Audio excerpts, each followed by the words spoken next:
جو شخص رات سونے سے قبل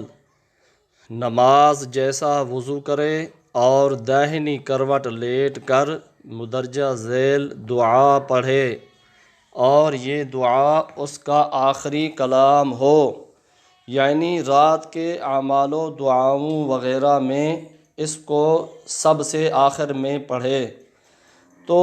اس کو درج ذیل فضیلتیں حاصل ہوں گی انشاءاللہ تعالی۔ نمبر 1، اس عمل کی برکت سے اگر اس رات اس کا انتقال ہو گیا تو یہ فطرت یعنی دین اسلام پر فوت ہوگا، اگر زندہ رہا تو خیر کثیر یعنی بے پناہ فضل الہی حاصل کر کے صبح کرے گا۔ نمبر 2، اس عمل کو پڑھ کر سونے والا اگر اس رات فوت ہو جائے تو اس کے تمام گناہ معاف کر دیے جائیں گے، اور وہ دعا یہ ہے: اللہم اسلمت نفسی الیک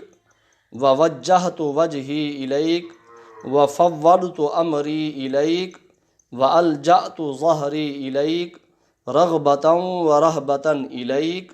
لا ملجأ ولا منجأ منک الا الیک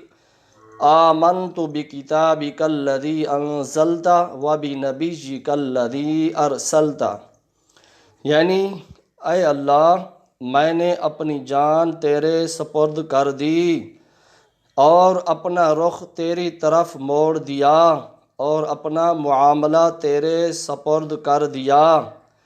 اور اپنی پیٹھ تیرے سہارے پر لگا دی،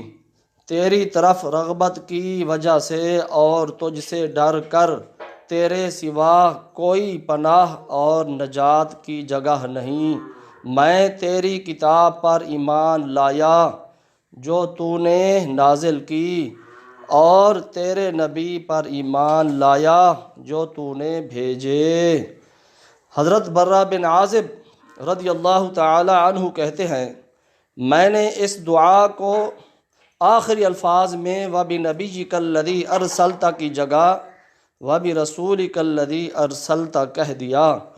تو رسول اللہ صلی اللہ علیہ وآلہ وسلم نے منع کرتے ہوئے فرمایا،